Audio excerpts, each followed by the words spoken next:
আলহামদুলিল্লাহ হামদান কাসীরা ওয়া সাব্বিহুহু বুকরাতাও ওয়া আসীলা ওয়া নাশহাদু আল্লা ইলাহা ইল্লাল্লাহু ওয়াহদাহু লা শারীকা লাহু ওয়া নাশহাদু আন্না সাইয়্যিদানা মাওলানা মুহাম্মাদান আবদুহু ওয়া রাসূলুহু ওয়া ক্বালা আল্লাহু তাআলা ফি কালামিহিল মাজিদুল ফুরকানিল হামিদ ওয়াল্লাযীনা জাহাদু ফীনা লানাহদিয়ান্নাহুম সুবুলানা ওয়া ইন্নাল্লাহা লামাআল মুহসিনিন وقال رسول الله صلى الله عليه وسلم لا يبسن الله أقواما في يوم القيامة في وجوههم نور على منابر اللؤلؤ يغبطهم الناس ليسوا بأنبياء ولا شهداء قال عربي حلهم لنا نعرفهم فقال هم الذين متحابون في الله من قبائل شتى من بلاد شتى يجتمعون على ذكر الله يذكرونه أو كما قال عليهم الصلاة والسلام।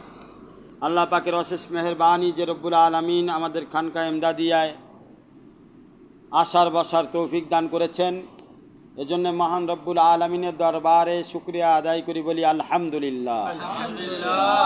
আল্লাহ পাক যাদেরকে পছন্দ করেছেন তারা আসতে পেরেছে বিভিন্ন জায়গার থেকে।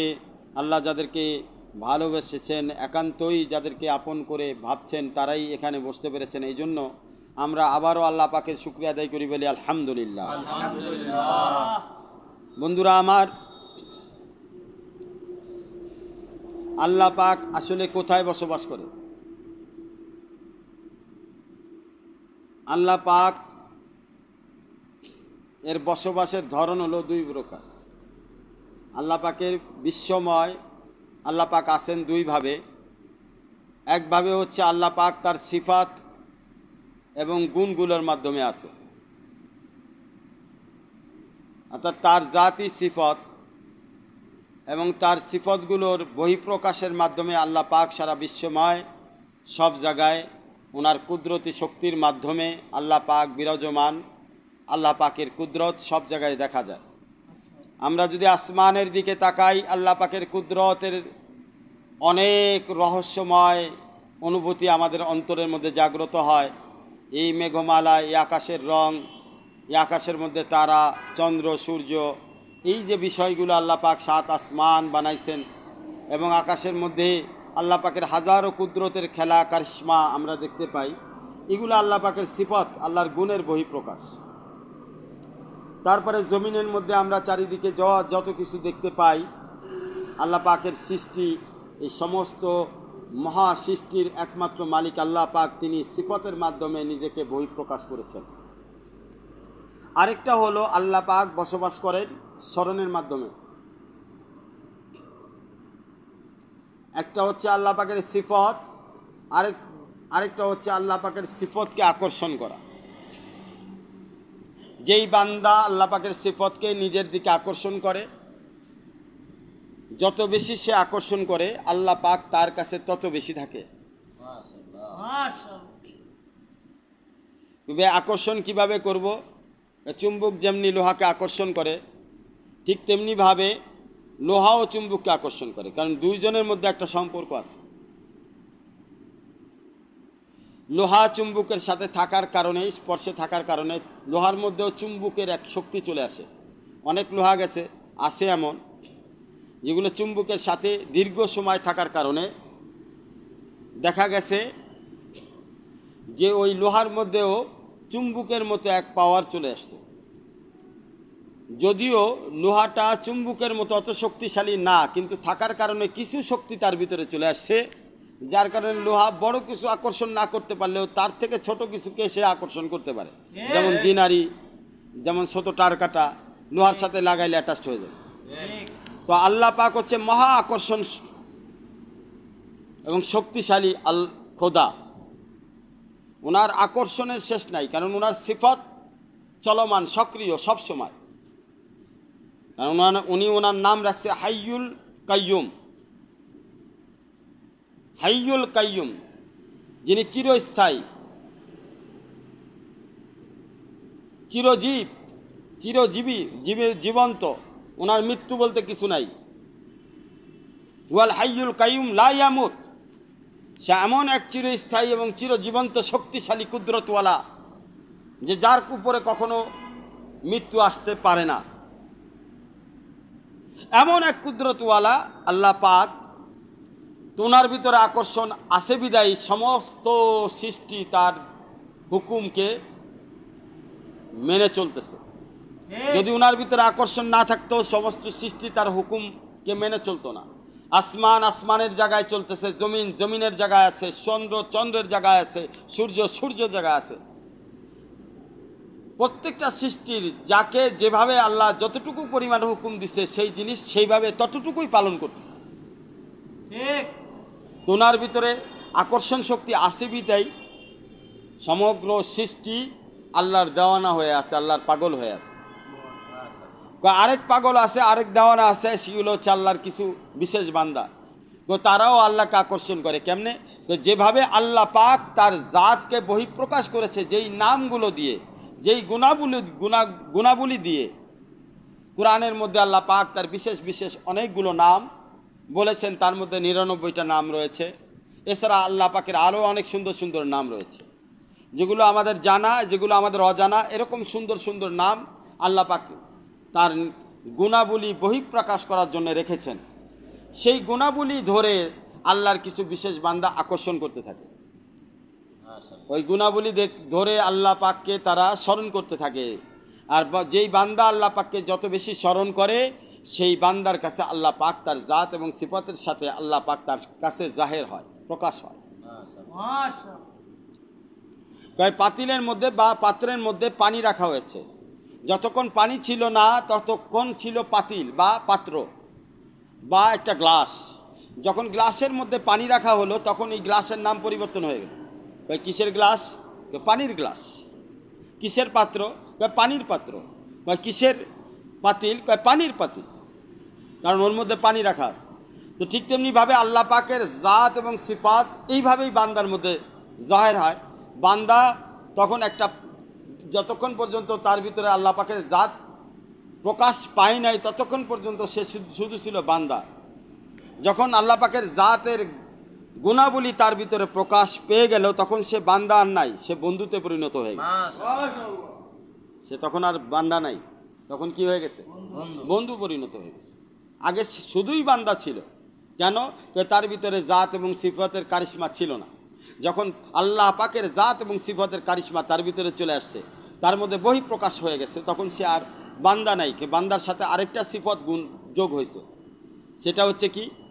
বন্ধু হয়ে গেছে, আল্লাহর বন্ধু হয়ে গেছে। এই জন্যে আল্লাহ পাক বান্দার স্মরণে থাকে। যে বান্দা যত বেশি স্মরণ করবে আল্লাহ পাককে তত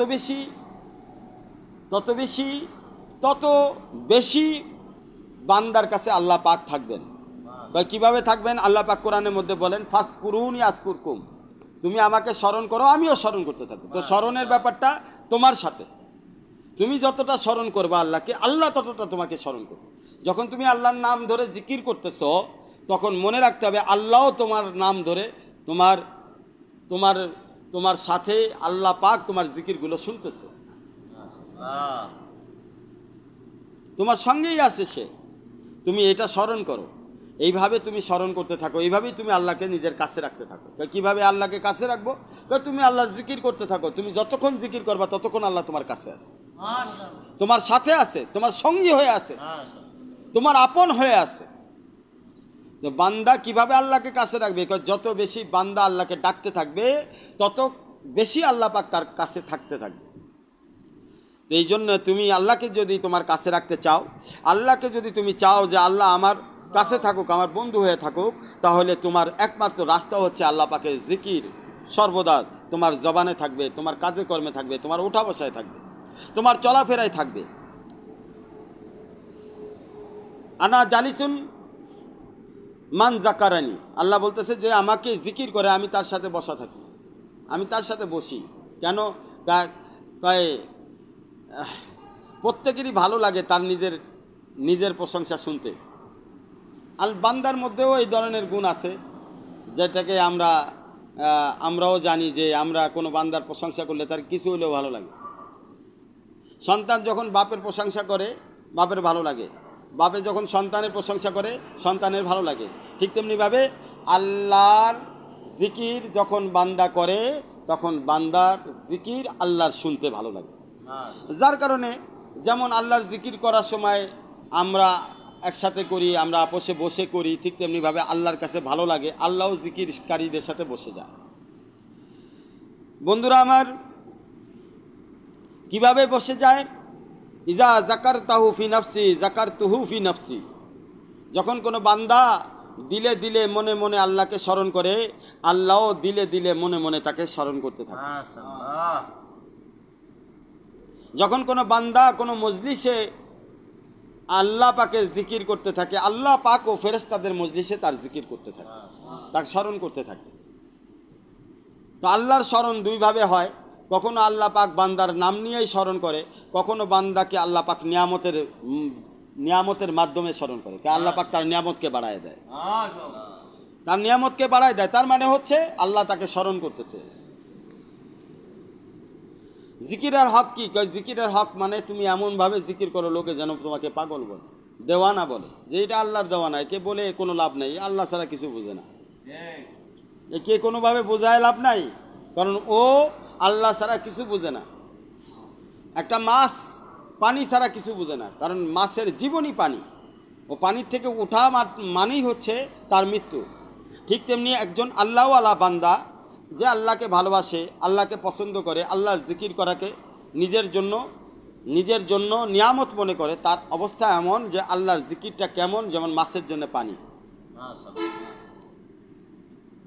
মাছের জন্য পানি, মাছ যেমন পানি ছাড়া কিছু বুঝে না, এই বান্দা আল্লাহর জিকির ছাড়া কিছু বুঝে না। মাছ যেমন পানি ছাড়া থাকতে পারে না, এই বান্দা আল্লাহর ছাড়াও থাকতে পারে না। সমস্ত প্রকার নিয়ামত, বান্দা অনেক ধরনের নিয়ামত চায়। বান্দা চায় আমি বড়লোক হব, বান্দা চায় আমার সম্মান হোক, বান্দা চায় আমার ইজ্জত বাড়ুক, বান্দা চায় আমার রিজিকের মধ্যে বরকত হোক, বান্দা চায় আমি যেখানে যাই সেখানে আমি যেন দিনের কাজ করতে পারি, আমি যেন আমার জন্য সব কিছু সহজ হয়, আমি চাকরির মধ্যে যেন আমার সহজ হয়, ব্যবসার মধ্যে সহজ হয়।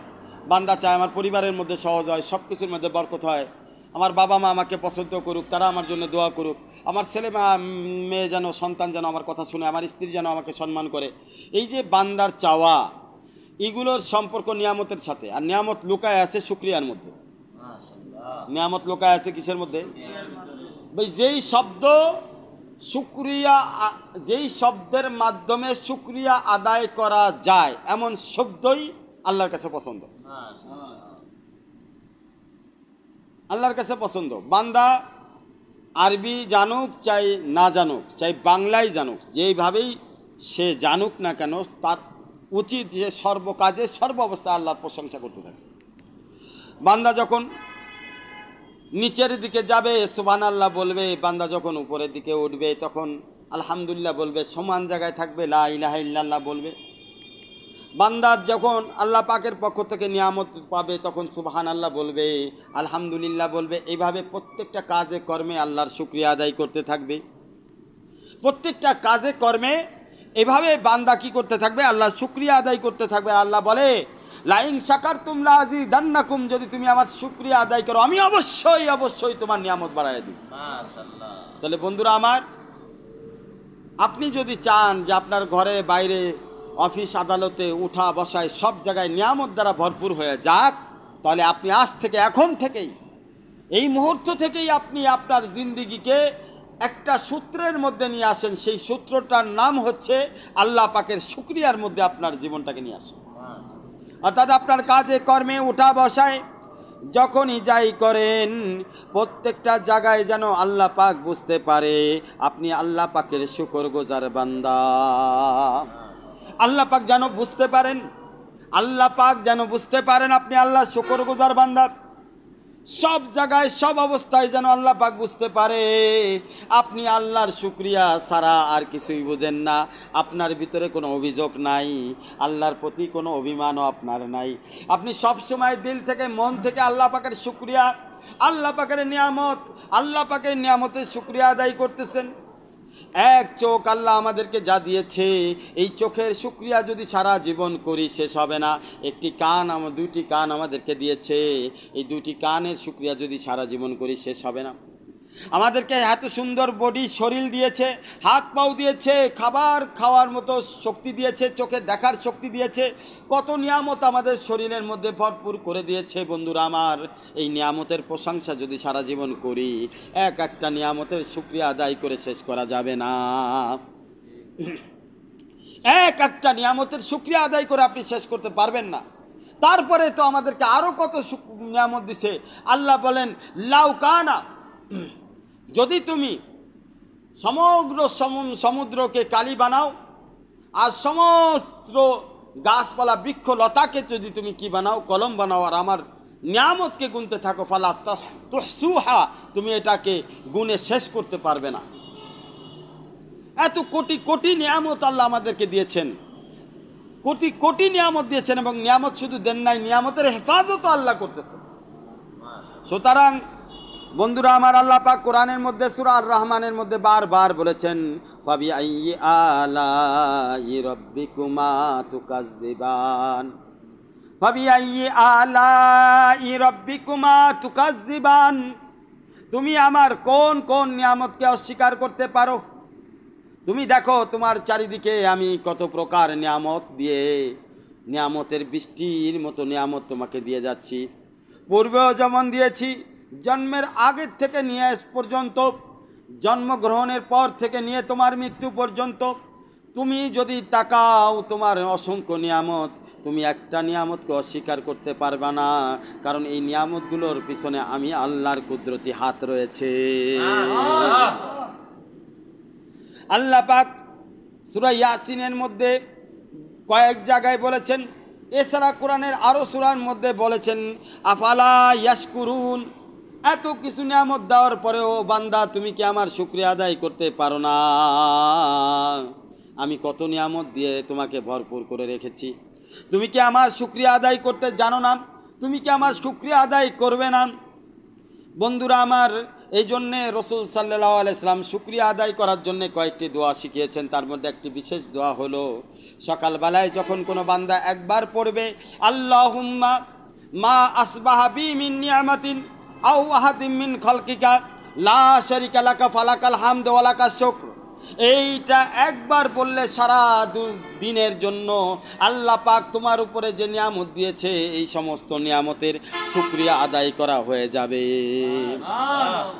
আবার যদি সন্ধ্যার সময় মাগরিবের নামাজের পরে তুমি আরও একবার পড়ো, আল্লাহুম্মা মা আমসাহা, এখানে সকালবেলায় বলতে হবে আসবাহা, সন্ধ্যাবেলায় বলতে হবে মা আমসাহা, মা আমসাহা, আল্লাহুম্মা মা আমসাহা বি মিন নিয়ামাতিনা ওয়া আহাদি মিন খালকিকা লা শারিকা লাকা ফালাকাল হামদু ওয়া লাকাশ শুকর। এই দোয়াটা পড়ার সাথে সাথে সকাল পর্যন্ত সমগ্র রাত্রে তোমাকে আল্লাহ পাক যে নিয়ামত দিয়ে বেষ্টন করে রেখেছেন, এটার শুকরিয়া আদায় করা হয়ে যাবে। বন্ধুরা আমার, এই দোয়াটা মুখস্থ করব, আমরা আমল করার চেষ্টা করব। প্রতি নামাজের পরে এইটা আমল করলে ভালো হয়। মাঝে মাঝে নিয়ামত দিলে, কোনো নিয়ামত যখন দেখছো যে আল্লাহ পাক দিছে, বা কোনো নিয়ামতের চিন্তা তোমার মনের ভিতরে আসছে, অথবা তুমি কোনো নিয়ামতের চিন্তা করতেছো যদি আল্লাহ আমাকে এই জিনিস দিত, অথবা দোয়ার মধ্যে তুমি কোনো কিছু আল্লাহর কাছে চাইতেছো, এই দোয়াটা পড়ে নিবা। শুকরিয়া আদায় করার এই দোয়াটা পড়ার সাথে সাথে তোমার দোয়া কবুল হয়ে যাবে। কেন দোয়া কবুল হবে? কারণ আল্লাহ পাক বলেছেন, লাইন শাকারতুম লা আযীদান্নাকুম, আল্লাহ নিজেই বলেছেন যে তুমি আমার শুকরিয়া আদায় করার সাথে সাথেই তোমার নিয়ামত বাড়ায় দিব। তুমি দোয়া করতেছো তো এই দোয়া করো, তুমি যখনই কোনো নিয়ামতের চিন্তা আল্লাহর কাছে করতেছো যে তুমি এটা আল্লাহর কাছ থেকে পাইতে চাও, তো এই দোয়া পড়ো। পড়ার সাথে সাথে তোমার জন্য তোমার এই নিয়ামত আল্লাহ পাক আল্লাহর কুদরত দ্বারা ফিক্সড করে দিবে। কারণ আল্লাহ নিজে ওয়াদা করেছেন, লাইন শাকারতুম লা আযীদান্নাকুম, আল্লাহ নিজে বলেছে তুমি শুকরিয়া আদায় করবা তো আমি তোমার নিয়ামতকে বাড়ায় দিব। তো নিয়ামতের এই দোয়াটা যেটা আল্লাহ রাসূল সাল্লাল্লাহু আলাইহি সাল্লাম আমাদেরকে শিখিয়ে দিলেন, এই দোয়াটা আমরা কেন করি না? সব সময় করা দরকার, এই দোয়াটা মুখস্থ করা দরকার। সব সময় এই দোয়াটা মুখস্থ করে আমরা সব সময় আল্লাহ পাকের নিয়ামতের এই বহি প্রকাশ করতে থাকবো, মাঝে মাঝে বলতে থাকবো, আল্লাহুম্মা মা আসবাহা বি মিন নিয়ামাতিন, আল্লাহ আমি সকাল করেছি, সকালবেলা থেকে এই পর্যন্ত তুমি আমাকে যতগুলো নিয়ামত তুমি আমাকে দিয়েছ, আও বি আহাদিম মিন খালকিকা, আল্লাহ পাক তুমি সৃষ্টি জগতের মধ্যে যা কিছু তুমি আমাকে দিয়েছ, ফালাকাল হামদ ওয়ালাকাশ শুকর, আমি তোমার শুকরিয়া করতেছি, আর তুমি এক এবং অদ্বিতীয়, তোমার কোনো অংশীদার নাই, তুমি এক এবং অদ্বিতীয়। এর থেকে দামি শুকরিয়া আর কি হতে পারে? বন্ধুরা আমার, এই জন্য মনে রাখতে হবে, কোরআনের আরেক জায়গায় আল্লাহ পাক বলেছেন, আল্লাহ রসুল সাল্লাল্লাহু আলাইহি সাল্লামকে কিছু নিয়ামতের কথা স্মরণ করাই দিয়ে বলছেন, আল্লাহর রসুল সাল্লাল্লাহু আলাইহি সাল্লামকে স্মরণ করাই দিয়ে আল্লাহ পাক নিজেই বলতেছেন, ফাসাব্বিহ বিহামদি রাব্বিকা ওয়াস্তাগফির, ফাসাব্বিহ বিহামদি রাব্বিকা ওয়াস্তাগফির। হ্যাঁ আমার হাবিব, আপনি আপনার রবের প্রশংসা করতে থাকেন, পবিত্রতা বয়ান করতে থাকেন, তার পবিত্রতা বলতে থাকেন, সুবহানাল্লাহি মাইয়ারানি ওয়ারিক মাকানি ওয়ারযুকুনি। আমি পবিত্রতা বর্ণনা করতেছি ওই জাতির, যিনি আমাকে সর্ব অবস্থায় দেখে রাখতেছেন, তিনি আমার অবস্থান জানেন এবং তিনি আমাকে রিজিক পৌঁছাইতেছেন। বন্ধুরা আমার, ফাসাব্বি বিহামদি, তুমি তোমার রবের কি করতে থাকো? পবিত্রতা বয়ান করতে থাকো, প্রশংসা করতে থাকো, আস্তাগফির, এবং আল্লাহ তাআলার কাছে ইস্তেগফার করতে থাকো, তওবা করতে থাকো। তাহলে আল্লাহ পাক আল্লাহর হাবিবকে নিয়ামতের কিছু কথা বলে আল্লাহর হাবিবের মাধ্যমে উম্মতে মুহাম্মাদিকে জানাই দিলেন আল্লাহর কাছে দুটো জিনিস সব থেকে প্রশংসনীয় এবং সব থেকে পছন্দ। তার মধ্যে একটা জিনিসের নাম হচ্ছে আল্লাহ পাকের প্রশংসা করা, দ্বিতীয় জিনিসের নাম হলো ইস্তেগফার করা।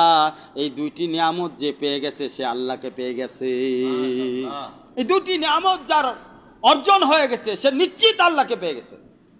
সে বিশ্বাস করতে পারে, সে কিন করতে পারে, এতে কোনো সন্দেহ নাই যে আল্লাহর বন্ধু সে হয়ে গেছে। কোনো সন্দেহ নাই সে আল্লাহর বন্ধু হয়ে গেছে, কারণ আল্লাহর বন্ধু ছাড়া আল্লাহর পবিত্রতা বয়ান কেউ করতে পারে না। আল্লাহর বন্ধু ছাড়া ইস্তেগফার কেউ করতে পারে না। যাকে আল্লাহ ইস্তেগফার করার তৌফিক দিয়েছে, যাকে আল্লাহ প্রশংসা করার তৌফিক দান করেছে, আল্লাহর শুকরিয়া আদায় করার তৌফিক দান করেছে, আল্লাহর পবিত্রতা বয়ান করার তৌফিক দান করেছে, সে তো আল্লাহ তাআলার বন্ধু হয়ে গেছে। বন্ধু আমার, এরপর বন্ধুরা আমার আলোচনা, আল্লাহ পাকের প্রশংসা যত বেশি করা যাবে তত বেশি আল্লাহ পাক বান্দার উপরে খুশি হবে এবং আমাদেরকে বেশি বেশি আল্লাহ পাকের প্রশংসা করা দরকার। তো কবুলিয়াত হচ্ছে, আল্লাহ পাক কবুলিয়াত রাখছে।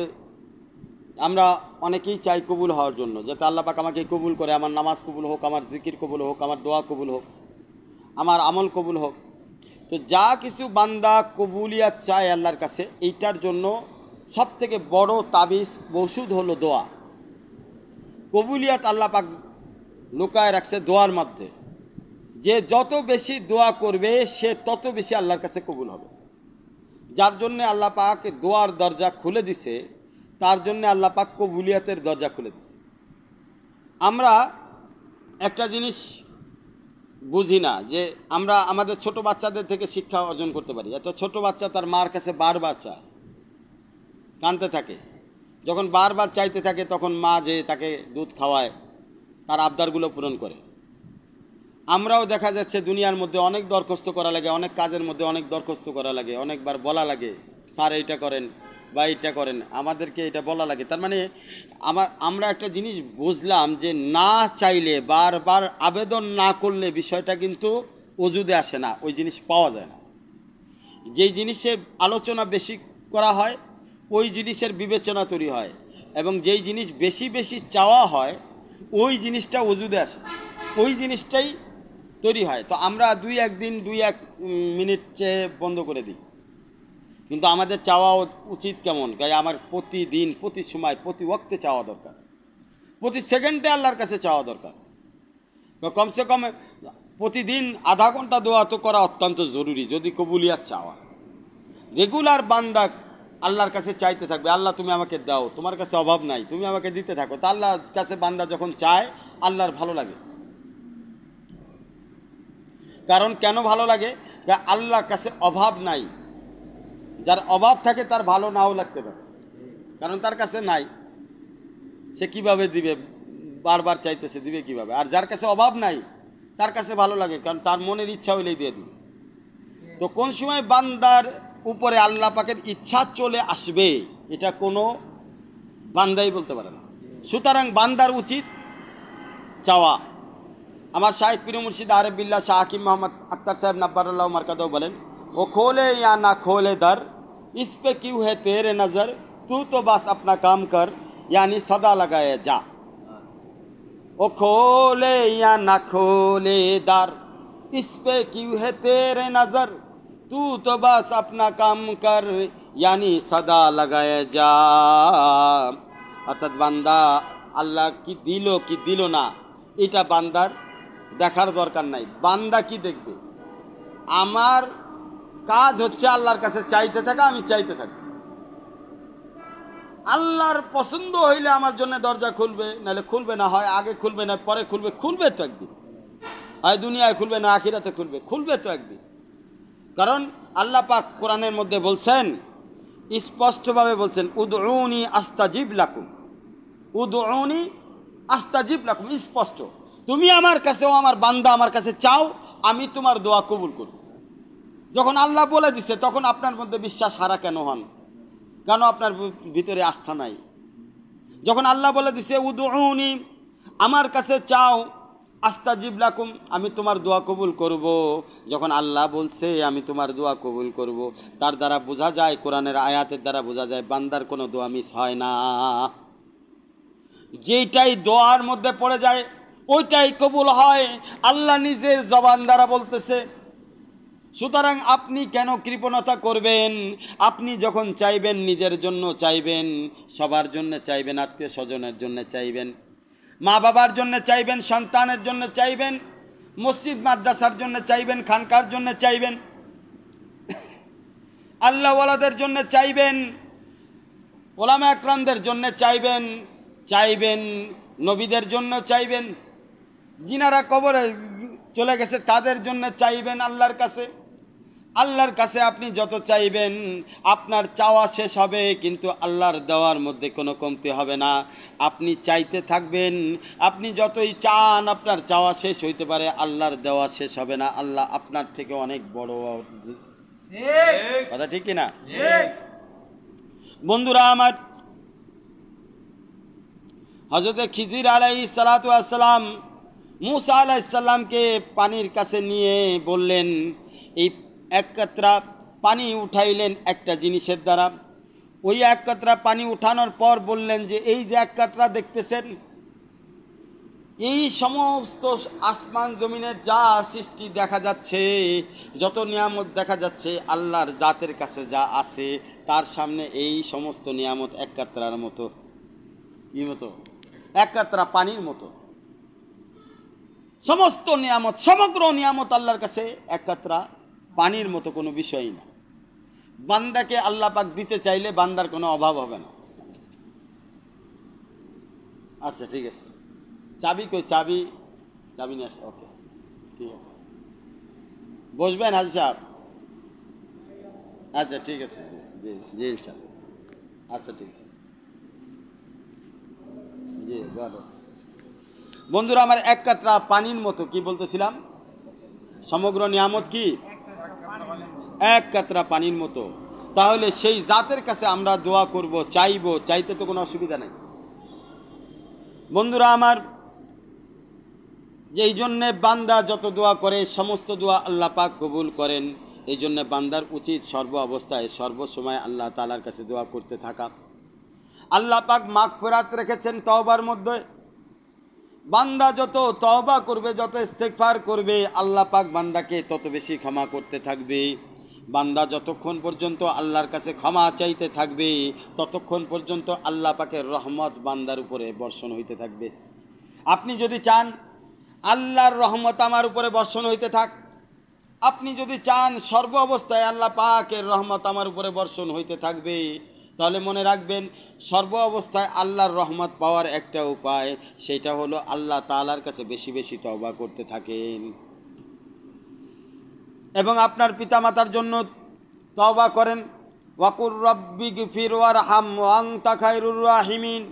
আপনি আল্লাহর কাছে বলতে থাকেন, আল্লাহ আপনি আমাকে ক্ষমা করে দেন, আপনি আমার উপরে রহমত বর্ষণ করেন, কারণ আপনি সর্বশ্রেষ্ঠ রহমত বর্ষণ করনেওয়ালা।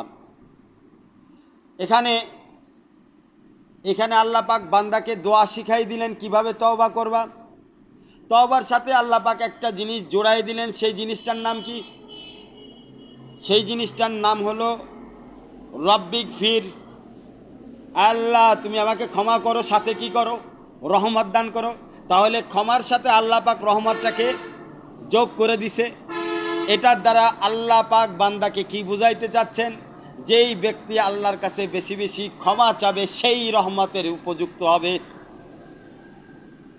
যেই বান্দা আল্লাহর কাছে বেশি বেশি ক্ষমা চাবে আল্লাহর কাছে রহমতের উপযুক্ত সেই বান্দাই হবে। এটাই আল্লাহ বুঝাইতেছেন, বান্দাকে শিখাই দিয়ে বুঝাইতেছেন, দেখো আমার বান্দা, আমি তোমাকে তওবা করতে বলেছি, সাথে সাথে বলেছি আমার উপরে রহমত বর্ষণ করো, এটাও বলো। আর সাথে সাথে বলেছি আমার প্রশংসাও করো। কেন? আমি রহমত করেনেওয়ালা জাত তো আমি একজনই। এজন্য বলো আনতা খায়রুর রাহিমিন, আপনি সর্বশ্রেষ্ঠ রহমত করেনেওয়ালা।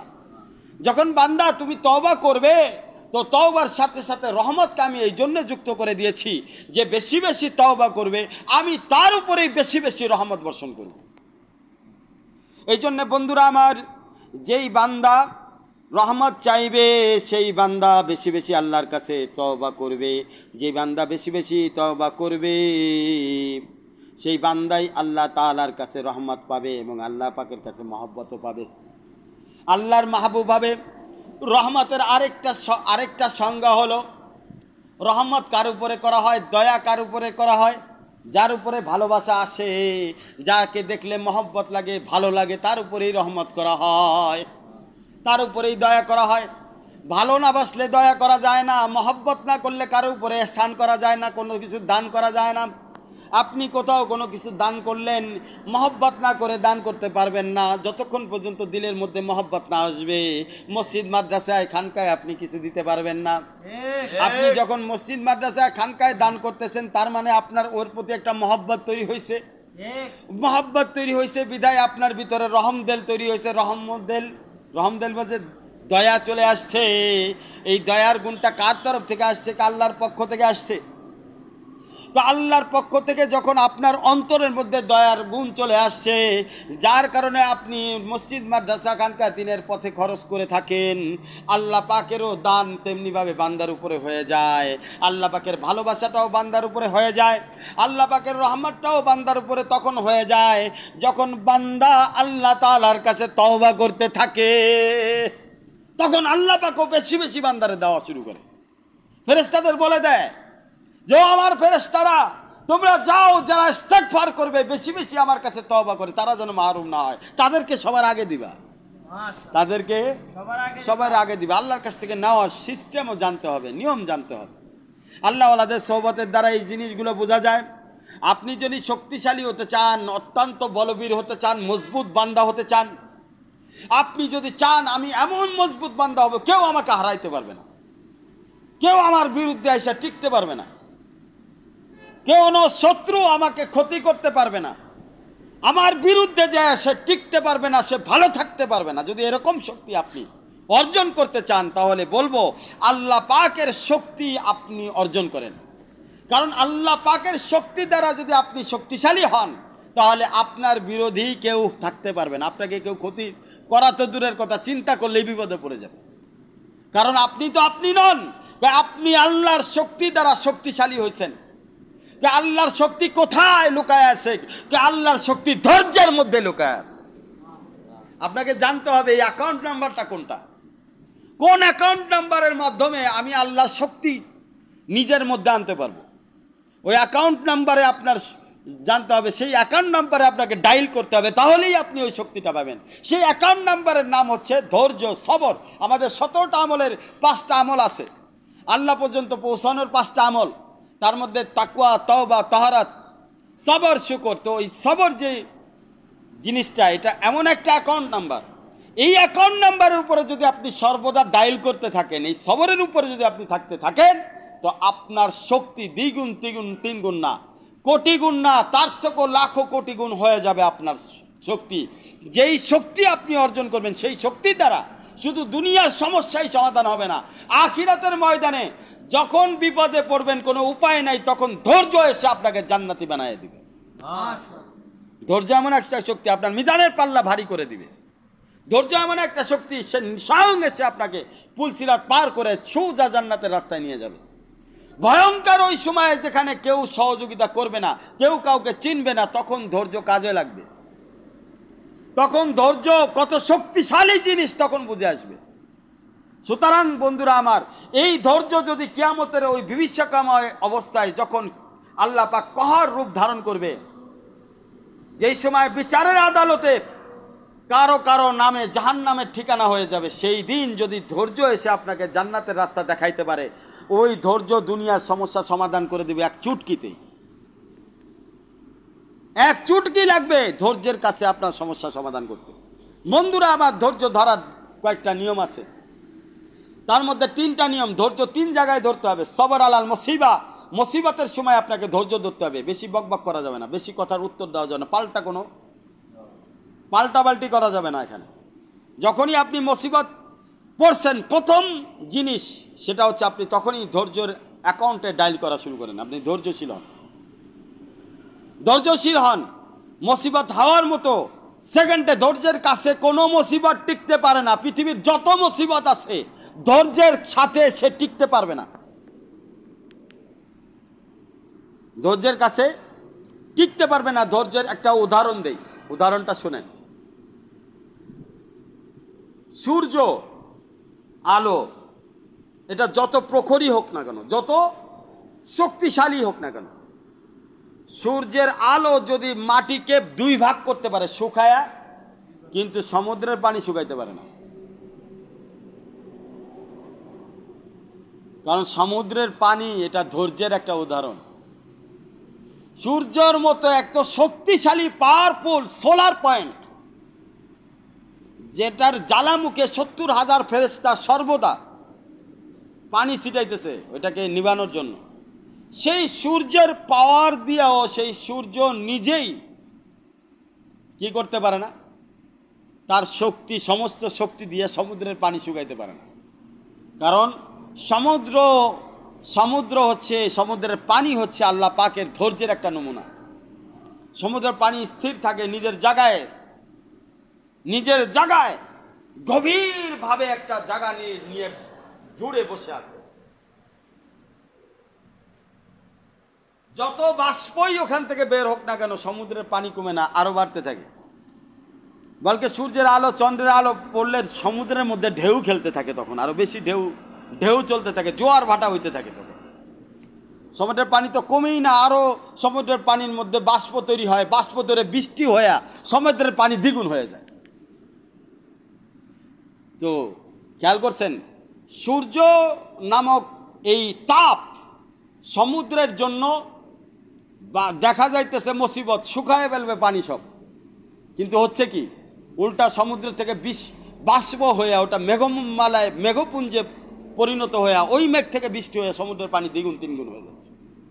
সুতরাং ধৈর্যের গুণ এমন যে আপনার বিরোধী শক্তিশালী সে যেই হোক না কেন, আপনি যদি ধৈর্যের উপরে মেহনত করেন, ধৈর্যের উপরে শক্তভাবে থাকেন, তাহলে ধৈর্যের কাছে কোনো বিপদই না, কোনো বিপদ আপনার সামনে টিকবে না। এই জন্য আল্লাহওয়ালারা খানকার ইসলাহি তরতিবের মধ্যে সাথীদের ধৈর্য কতটুকু মাঝে মাঝে যাচাই করে।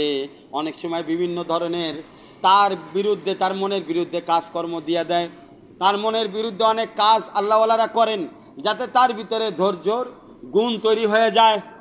ধৈর্যের গুণ তৈরি হয়ে যায়, এটা খানকার ইসলাহি তরতিব। বন্ধুরা আমার, মনে রাখতে হবে, এই জন্য ধৈর্য আমাদেরকে ধরতে হবে। ধৈর্যই হচ্ছে শক্তি। মনে রাখবেন, এটা যত বেশি আপনি ধরতে পারবেন, তত বেশি আল্লাহর শক্তি আপনার কাছে থাকবে। আর আল্লাহ পাক কোরআনে বলতে এই কথাটাই স্পষ্টভাবে বলছেন, ইন্নাল্লাহা মা'আস সাবিরিন, নিশ্চয়ই আল্লাহ ধৈর্য ধারণকারীদের সঙ্গে আছেন। যখন আল্লাহ বলে দিলেন যে তুমি ধৈর্য ধরলেই আমি তোমার সঙ্গী হয়ে গেলাম। মনে করেন আপনি যত বিপদেই পড়ছেন, আপনি যখনই ধৈর্য ধরলেন, আল্লাহ আপনার সঙ্গী হয়ে গেল। যে যার সঙ্গী আল্লাহ হয় তারে কে ঠকাইতে পারে? যার সঙ্গে আল্লাহ হয় তারে কে ধ্বংস করতে পারে? কারো ক্ষমতা নাই তাকে ধ্বংস করার, তার কোনো ক্ষতি করার কারো ক্ষমতা নাই, যার সঙ্গে আল্লাহ হয়ে যায়। বন্ধুরা আমার, এই জন্য ধৈর্য বহুত বড় এক নিয়ামত। 2 নম্বর বিষয়, সবর আলাল মাসিয়া, গুনাহ করার সময় ধৈর্য ধরতে হবে। গুনার থেকে বাঁচার জন্য, আপনার গুনাহ করতে ইচ্ছা জাগতেছে, চোখের গুনাহ, মুখের গুনাহ, কানের গুনাহ, হাত পায়ের গুনাহ, এগুলো করতে মন চাইতেছে, নফসানি গুনাহ, সেক্সুয়াল গুনাহ, এই যত প্রকার গুনাহ আছে এর থেকে বাঁচার জন্য ধৈর্য একটা সাংঘাতিক শক্তিশালী জিনিস। আপনি এখানে যদি এই ধৈর্য দ্বারা আপনি যদি সবর করেন এবং গুনাহ থেকে বাঁচার জন্য ধৈর্যের উপরে আপনি আমল করেন, তাহলে ওই যে গুনাহ আপনি করলেন না, ধৈর্যের উপরে আমল করলেন, ওইটা না করার কারণে ওই পরিমাণ গুনাহ করলে যেই পরিমাণ অপরাধ হইতো, গুনাহ করলে যেই পরিমাণ শাস্তি আপনি ভোগ করতেন, গুনাহ করলে যেই পরিমাণ রাগ আল্লাহ পাক আপনার উপরে করত, গুনাহ করলে যেই পরিমাণ অভিশাপ আপনি পাইতেন, গুনাহ করলে আল্লাহ এবং আল্লাহ রসুলের কাছ থেকে যেই পরিমাণ লানত আপনি পাইতেন, কিন্তু আপনি ধৈর্য ধরে গুনাহ করলেন না, ওই পরিমাণ নেকি এবং নূর আপনি অর্জন করবেন। তাহলে দেখেন ধৈর্য কত বড় জিনিস। ওর পরিবর্তে আপনি গুনাহ করলেন না, এর পরিবর্তে এই বান্দা যে কষ্ট করলো, ইচ্ছা করলে গুনাহ করতে পারতো, কিন্তু ধৈর্যের উপরে আমল করলো, আল্লাহ বলে আমি তোমার সঙ্গী হয়ে গেলাম। আরে আমি সঙ্গী হওয়া মানে তুমি নূরওয়ালা বান্দা হয়ে গেলাম। আল্লাহ যার সঙ্গী হইল তার নূরের কোনো বাকি থাকে? আল্লাহ যার সঙ্গী হয়ে গেল বন্ধু আমার, তার নূরের জায়গার কোনো অভাব থাকে না, সে নূরওয়ালা নূর হয়ে গেল। বন্ধুরা আমার, যত ধৈর্যের উপরে আমল করবেন তত বেশি নূরওয়ালা নূর হয়ে যাবে। আরেকটা সবর হলো সবর আলা তাআত। আপনি ইবাদতের উপরে সবর করেন। যত ইবাদতের উপরে আপনি সবর করবেন, যত ইবাদতের উপরে আপনি ধৈর্য ধারণ করবেন, ধৈর্য ধরে মন চাইতেছে না নামাজ পড়তে, কিন্তু আপনি নিজের নফসকে জোর করে ধরে নামাজ পড়াইলেন। মন চাইতেছে না জিকির করতে, আপনি নিজের নফসকে জোর করে ধইরা জিকির করাইলেন। মন চাইতেছে না তালিম করতে, নিজের নফসকে জোর করে ধইরা তালিম করাইলেন। মন চাইতেছে না দাওয়াতে যাইতে, আপনি নিজের নফসকে জোর করে ধইরা দাওয়াতে যাইলেন, দাওয়াতের আমল করলেন। মন চাইতেছে না খানকায় যাইতে, মন চাইতেছে না মারকাজে যাইতে, আপনার নিজের নফসকে জোর করে ধইরা মারকাজে গেলেন। তো এই যে জোরাজুরি কইরা আপনি সবরের উপরে আমল করলেন, আমল করার কারণে জোর কইরা ধইরা আপনি আমলগুলো করতেছেন, এই জোর করার কারণে যেই পরিমাণ কষ্ট আপনার হইতেছে, ওই পরিমাণ নূর আল্লাহ পাক আপনাকে দান করে দিবেন, ওই পরিমাণ সব আপনাকে আল্লাহ দান করে দিবে, ওই পরিমাণ ওজন আপনাকে আল্লাহ বাড়াই দিবে। তাহলে আপনার ধৈর্য ধরতে, গুনাহ থেকে বাঁচার জন্য কতটা কষ্ট হয়েছে, ইবাদতের উপরে ইস্তেকামাত থাকার জন্য কতটা কষ্ট হয়েছে, মুসিবত থেকে বাঁচার জন্য কতটা কষ্ট হয়েছে, আপনি তো বুঝতে পারতেছেন। তাহলে বুঝছেন যেই পরিমাণ কষ্ট হয়েছে, ওই পরিমাণ নূর, ওই পরিমাণ শক্তি, ওই পরিমাণ ওজন আল্লাহ আপনাকে বাড়াই দিবে, যার কারণে কিয়ামতের ময়দানে মিজানের পাল্লা 1 সেকেন্ডে ওজনওয়ালা হয়ে যাবে ধৈর্যের কারণে। এবার বুঝতে পারছেন? এবং আপনিও ওজনওয়ালা হয়ে যাবেন ধৈর্যের কারণে, আপনিও নূরওয়ালা হয়ে যাবেন ধৈর্যের কারণে। আল্লাহর কাছে আপনার মাকাম বেড়ে যাবে ধৈর্যের কারণে, আল্লাহর কাছে আপনার মর্তবা বেড়ে যাবে ধৈর্যের কারণে। এই জন্য সব জায়গায় ধৈর্য ধরবেন, পরিবারে ধৈর্য ধরবেন, মা বাবার ক্ষেত্রে ধৈর্য ধরবেন, বিবির ক্ষেত্রে ধৈর্য ধরবেন, সন্তানের ক্ষেত্রে ধৈর্য ধরবেন, হাটে বাজারে ধৈর্য ধরবেন, অফিস আদালতে ধৈর্য ধরবেন, ব্যবসা বাণিজ্যে ধৈর্য ধরবেন। গুনার দিকে যাবেন না, অন্যায়ের দিকে যাবেন না।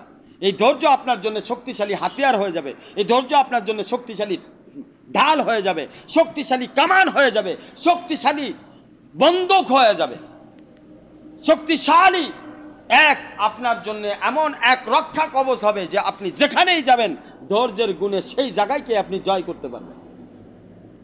পাহাড়ে যারা উঠে দেখবেন, মাউন্ট এভারেস্ট যারা জয় করছে, এত বড় উচ্চ জায়গা, এত বড় উঁচা জায়গাও আল্লাহর বান্দারা জয় করছে, ওই জায়গায় উঠে গেছে, মাথা পর্যন্ত যায়, ফ্লাগ টানাইছে, অনেকে আজানও দিছে। তো আমি বলতে চাই, এই যে লম্বা বড় পাহাড়টা সে মাথা পর্যন্ত গেল, ধৈর্য ছাড়া পারছে।